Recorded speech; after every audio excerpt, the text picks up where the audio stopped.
उत्तर महाराष्ट्र केसरी कुस्तीपटू भूषण लहामगे याचा नाशिक मुंबई महामार्गावर गोळ्या झाडून आणि कोयत्याने वार करून खून करण्यात आला होता. भर दिवसा झालेल्या या खुनाच्या घटनेनं मोठी खळबळ उडाली होती. या प्रकरणी भूषण लहामगे यांच्या पत्नी आदिती यांनी पोलिसात तक्रार दाखल केली होती. आता या प्रकरणी मोठी अपडेट समोर आली असून पोलिसांनी भूषण लहामगे यांचे चुलते यशवंत लहामगेंना ताब्यात घेतलंय. खून प्रकरणातील मुख्य संशयित आणि इतर साक्षीदार अद्याप फरार आहेत. नाशिक मुंबई महामार्गावर राजूर फाट्याजवळ शुक्रवारी कुस्तीपटू भूषण लहामगे यांचा खून करण्यात आला. या प्रकरणी वाडीवरे पोलिसांनी कारवाई करत भूषण यांचे चुलते यशवंत लहामगे यांना ताब्यात घेतले. जमिनीच्या वादातून भूषण लहामगे यांची हत्या करण्यात आल्याचा संशय व्यक्त केला जात आहे.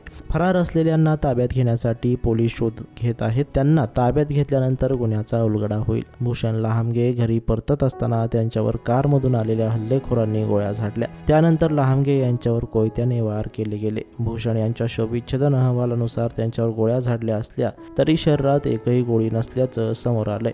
गोळीबारात गोळ्या त्यांना लागल्याच नाहीत, मात्र त्यानंतर कोयत्याने वार केल्यानं ते घाव वर्मी बसून भूषण यांचा मृत्यू झाला असावा असा अंदाज व्यक्त केला गेला आहे. जमीन आणि पैशाच्या वादातून हत्या झाल्याचा संशय पोलिसांनी व्यक्त केला होता. भूषण यांच्यावर गोळीबार करणारा आणि कोयत्याने वार करणारा त्यांचाच चुलत भाऊ वैभव असल्याचंही प्राथमिक तपासात समोर आलंय. भूषण यांनी 1998 ते 2000 या कालावधीत अनेक राज्यस्तरीय कुस्त्या खेळल्या. त्यांनी उत्तर महाराष्ट्र श्री हा किताब पटकावला होता. महाराष्ट्र केसरीतही त्यांनी प्रतिनिधित्व केलं होतं. भूषण यांनी लग्नानंतर त्यांच्या दूध विक्रीच्या व्यवसायात लक्ष घातलं होतं. पूर्ण वेळ ते दुधाचा व्यवसाय करत होते.